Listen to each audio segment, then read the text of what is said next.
Chinstroma so ba da Roma ene August bosom no da etoso ebremu na atwe na gidi se ekoyie bibia akoso yie nti se de mo kan ho bibia no pa na ye de ade chinstroma bana ene nso ye hyase de kasebo abremu ebokrata mu nsem beba pomudi ho nsem ebeba sanso ne breso a penifo ba kan ho na atwetwe nkomo afa man se de be ya ye de si bebie beyi ama oman ba ne nyina na anope ka me ho se de nsu no gugu ne de da ye no eboa ya me nya hoden esi montin so koy adwuma so na this sweet chocolate drink yinya nsu hye na ne bia ne mpa bi enom se ne be ya betumi akoy adwuma so na enuma akoyi ede aman ne enum nsu nso de enum nsu e krogin enum nsu bi akeke nsu oto de ne nso nsu bi an ye nom enti ye special mineral water na nsu papa ye nom kola na be ko school nsu de special drinks no onye bi ma o ma entempa na o ma sikwan so tangerine no efina ba ne yedie ene ne foforo aba montin so to bi ma o mo sanso onya hoho asomo mo kwan a ombesan aba ofie biom ti special drinks no bebi fasom hoho you to editor sort en china de to aduane mu e kama pa e ma na yi kompo afiri wo no aduane so aye kama na de obedi bia no aba odimpa na neat fufu neat aben kwan de choba afo no mompe bie na no pe mo mpe fufu ntem mansoro makọ adwuma so no wanya bidia mo esika nso aba botom ansana makọ omunwuma so yenko bank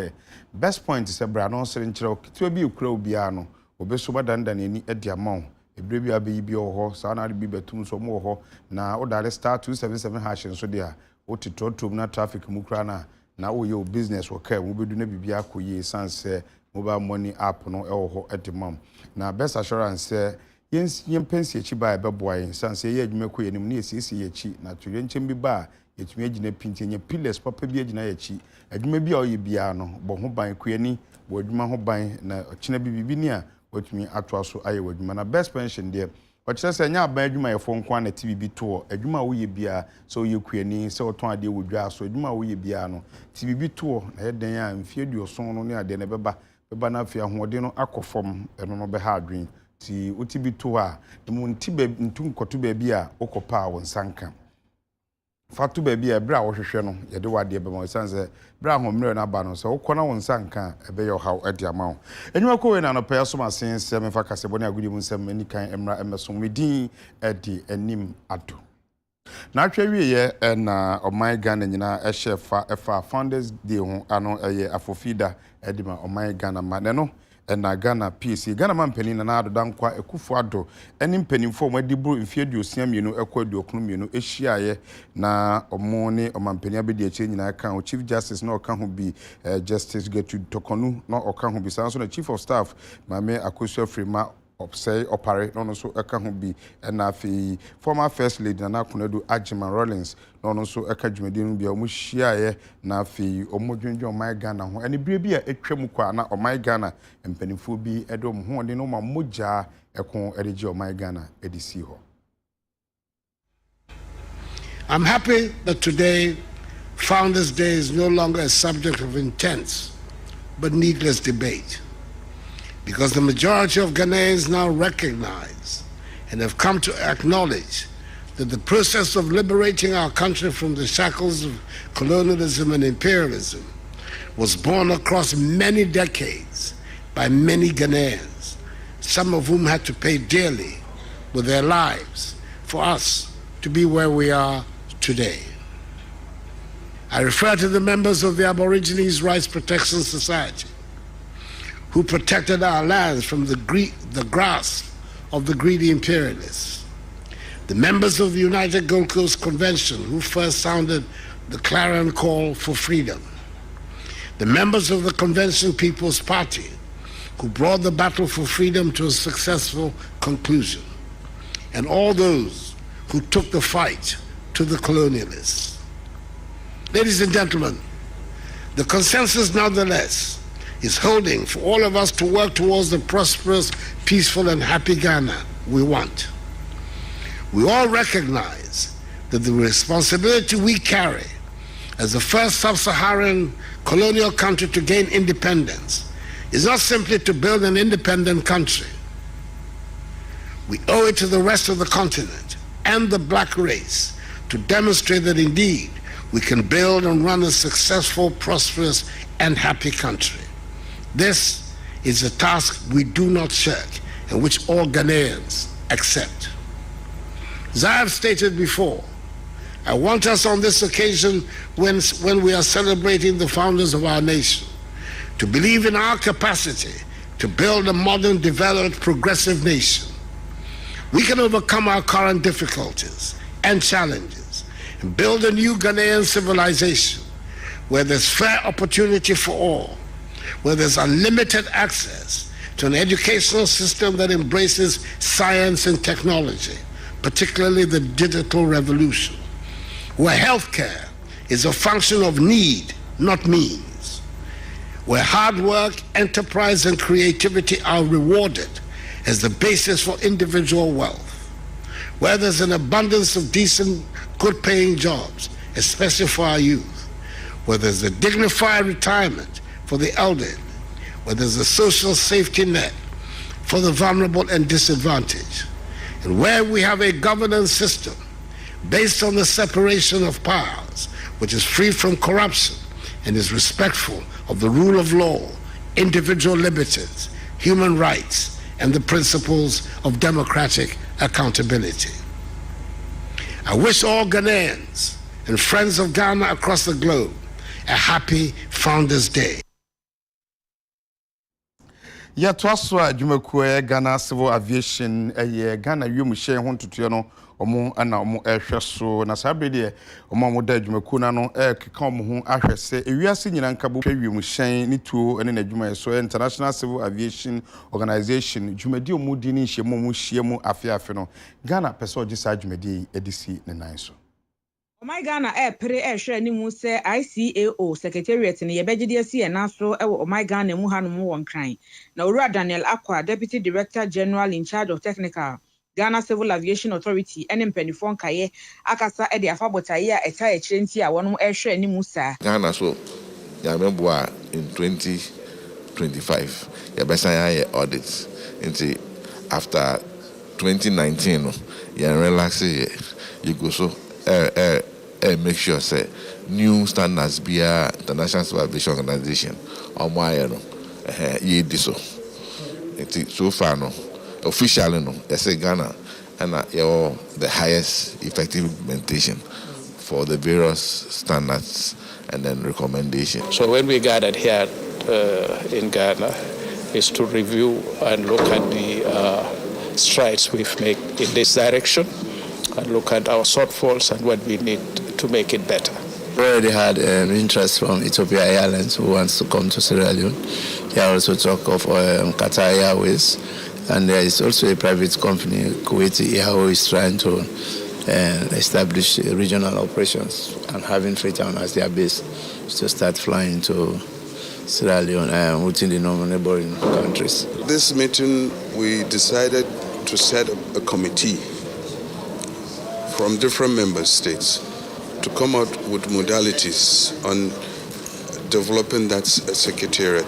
So we are going to have another plenary and Council of Ministers meeting in Nigeria in November. And I think November or before November. So that committee will come up with recommendations and processes how we'll establish a proper secretariat. Ya transfer so na ye call National Petroleum Authority na nsemu dia babeto mountain se sabe de ni kwan se okoto cylinder ansa na watumi ayusu gas omo chese nyam ya adon abosume di anim September no enhehye omo de eba ne se wodo Ghana card e register wi a eno ane se obekọ ba bia ye fele gas udu ho a omo be ma cylinder ni bi na omo atwere udin se na be ya ode connection obaba beje foforo na chese we enhehye foforo omo de eba na MPH se dwumadie omo hwe omo ne eye Ministry of Energy atoto ntutu nyina aye pilot me chese o mapa bia bi aye bi dada aso ahwe se bekoyia enti a board member Owura Perry okujeto echeche mu se o matoto bibia o mgidi se ehya se September enoma nyina ebekoyie. National Petroleum Authority for chemu a cylinder recirculation model policy no mo ba beto mu nchene na wono mo ekire mu a ebeboa ama Ghana de hye wo mo atwe wo adwene abaso se gas na sisi ya epeso obi bia edi dwumadie de no aduane na etimeboa ewiem nsakyere bobrensam a ye presi ebeko ni nyina na amaija eni bidie na aya na ase de no aduane ede ye enyoma wodo ni nyina no ɛtoɔ atimi atwa ɛwɔ ɔman Ghana mu a ebetimi aboa yɛn ɛwɔ climate change ne ko nyina emu. Usumi a eba September kono. Ye be hyɛ se yɛde cylinder recirculation model no any policy dada no ahyɛ aseɛ yɛbɛma ho kwan for a certain period say yɛbɛ implement cylinder recirculation model no na yɛma transition period nso so sɛ wɔn a wɔn wɔ hɔ dada no wɔn nso so betumi ahyehyɛ a na wɔn aswitch to cylinder recirculation model no ebetumi apagya LPG ejuma no na obia etumi switch from ebidie any firewood ni ade say obia betumi use LPG so that we can have a cleaner environment. Yɛtoa so ana yɛkɔ ɛyɛ amanyɔkuo People's National Convention maso ɛyɛ na ɛnɛ na BECE no nkwala no ɛhyɛ ase atwerɛ na no ɛna ɔmkyerɛkyerɛfoɔ Janet Asana Nabla ɛde nsɛm bi aba ɛde ɛhyɛ nkwala ne ɔmo atwerɛ saa nsɔhwɛ ɛkyerɛ mu ɔmo hyɛ ɔmo nkurane na ɔkyerɛ sɛ nkwala ne ɔmo twerɛ nsɔhwɛ 2023 no ɔhyɛ ɔmo nkurane sɛ ɔmo fa nseyɛ ɛne no kredie enkotro ensofo mkotro no omo nche se emfidodo omadi o school mu asuade no de mpanifo achechre omo no omo somu yie enti ene omo de nsiye no kredie ene periperiye ebekwa akotro nsofwe na enkoba se obi kwa akofa kwati kwan bi ede akwa akotro nsofwe no osi ogidi se awofo ene omuma ne nyina aka bom ayese ene ombetro na da ombewie no so ombewie ni papam na atumi akoyie na no na PNC amanyuko nche se obonkwala ne nyina baso se eneyi omo age bre na omo kwakotro nsɔhwɛ no omo de no kredie nsiye ekwakotro atro ne yie na odi ne nsɛm ba wie no kyerɛ se edu ba bia enkwala a etino omo de aba ne ade keka omo hyɛ omo so ɛwɔ school no ɛyade a oman etwam na nso ko schools bi a ɛyade a enhyehyɛ no ɛkɔ na PNC amanyuko nchese omo de enya ade asa neoma na ekoso no omofo aso enti national school penifo ehwe ye humasua so Ghana Education Service for enhwe na omotutuntutu na saade no munyifi okra se ne be ye beboa na nkola akosku ayam hihye bia enkoka omo so nkonkosua de na adesua so enkoyie ema omo owie no kire se enkola a omo twere nsɔhwe nyina no ene PNC amanyuko no kire se omo ka omo ho na omo hye omo den so omo nkɔtwero nkurumdi ebeba edi ama omo de nsa secretariat yase eye pani a oda PNC amanyuku no ano eye twetwefo Janet Asana Nabla ono eno de nsa secretariat ase ye to ansem no so a na ye ba eye Accra Metropolitan Assembly na omde nhihye bi aba se edu ba bi a oman ye wa abose ye wa amamre na edu ba bi na otugu a eye na enkoyie enti Chief Executive Officer Oda AMA ano Mame Elizabeth Taria Saki onene dom ede nhihye bi eba afahye foforo kra eno mode aba edin eda so ewo nkramu eye womba se eno eni di eda so a eno omaka ho nsem se we ye foforo kra omode ba nkramantem eno kire se yamamre ene yabose no omoda na dibiem Accra Metropolitan Assembly no adan eye Womba Street Festival no edi no kire mu a wose afahye we no womo ebie ano anase wono edan wadi se de be ye benam so na womo de aboa amaya mamre ne amane ensem so no etimi agira ne nan so Mame Elizabeth Tewia Sakia wono eye AMA boss ede nsem tudwa efa ho. In line with the president's aim of lifting up our culture, that's traditional culture, I think that this is the best way to go, and we want to first and foremost give great regards to and say a very big thank you to Lawson Herba for coming out greatly with this initiative. I think that it's the best of initiative, and we, in collaboration with him, that's the AMA, we want to encourage and embrace this particular activity, in that during the Homo War, we will all join hands with him to have the program done perfectly. Today we gather here with hearts full of excitement and anticipation as we prepare to embark on a new chapter in the vibrant tapestry of our beloved city. Wamba, the Accra Street Art Festival, a name steeped in the rich history of our community, is ready to unfurl its wings and take flight in the realm of creativity and expression. For centuries, the spirit of artistry has flowed through the veins of Accra, breathing life into every corner and alleyway. We stand today at the threshold of a journey that celebrates the very essence of who we are as a people. The transfer so akọ Ashaiman Brownie for official town and actually we enipa bi ante asem de efie mako beye edunum na enua na ye dia ye na omo mo ne kire se edu ba bi no mu se wisi bi efi ba bi eba enti edu ho no omo dimirika efrefre omo tete mia ho kire wisi bi ba omo gidi se jabi na to ba bi nti obi a enhwe na eno achi no omo dimirika efre Ashaiman municipal fire station for no mo so omo dimirika ba sima aduo no na eja no madum no nanso de omo ye bia no enoma bi ni ade ho de enya ade omutum eyiyiye ma sabria me no kase de omudum gya no ewieye no na enipa ni bi atenaye ayedin ade ama obi kra ya abatan a omutum kwala nanso na asetena ayedin ade ama omo assistant divisional fire officer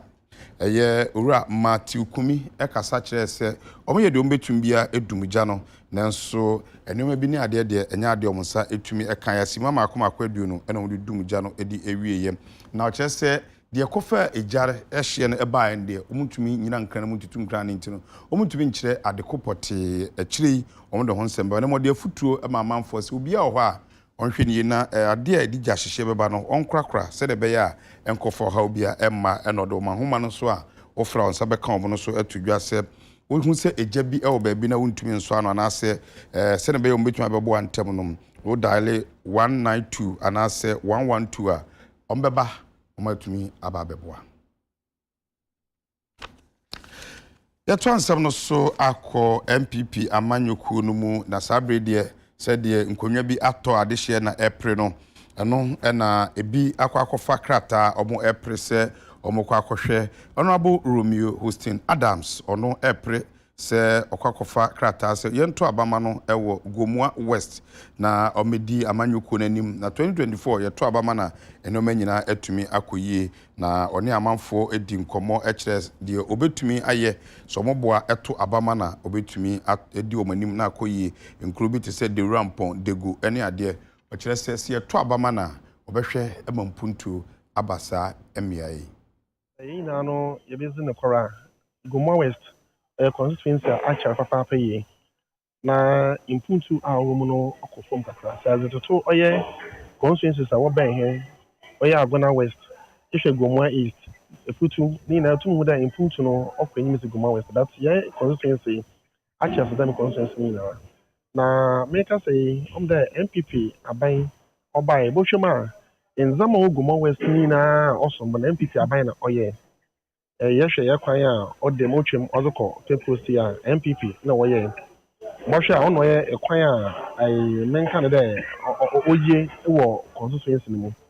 ntinya kwan po de otwem na oche constituency ni yenyi kwan papa bia ro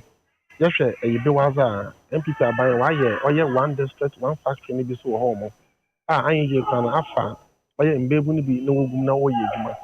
na yehwe ye manfo so a beach landing beach site ya owo ono so abosa na manfo ye bia a what about na people papa na manfo no so no bo hwem no epo edwuma a when Ghana han ho na woyi ni ye pa ni na ya aze bia MPP aban na otu na ozaba na ehwe ye peni asisi owo dia o hwe ampuntu bia anyiwa ona so azaba de ama ye mu bi mu no ye jeje mu de ye bezi oye youth mu na ya kofre ni ze azaba na ya zabo yin de ehwe ye bede oba yi ni fie ba sa na wo me bibiara nkodo bisa o se ne party nya bem bisa na o se ne party nya bem enti se o party nya bem yi se bi bisa wini bi mu na sa o so wini na o party nya bem de ba sa na me dem excuse ni bi ma na ono yentum na yenje ntum ma onye yi Azokra odama komado pa no oye ekwan a ofi dego itwem efa manford eba fa pam eba fa oye ankamo gomo ankamo ezikosi gomo de rampo da mo kwan ye bo hwe de obutu nwa ye na oye jezi a okodo gomo ano etum na ya to ansem no so ayekọ agodie mu ensemu na wiase nyinaa kansi a ema esi ewo New Zealand ene Australia no eguso a ekoso na nra ne pompon so 116 no bi ekoso Holland ehye South Africa ntumi antivi na chese bibiman obakoko fie no na de yire pa no Sweden and USA na USA no de cap no na omo na ekura omo a chese omo si akan bebre nkugo de na omo ni bida na so no ade ankoyi amfa mum ye bo sima ohane aduonu nyina wieye no na obi anhye no 90 minutes no obi anhye bi na 30 minutes no obi anhye bi ne du atopreko no eno na Sweden hye num ama US hye nan a esu US fusu no enya aksam ketwa enso mo ye den a omo kofie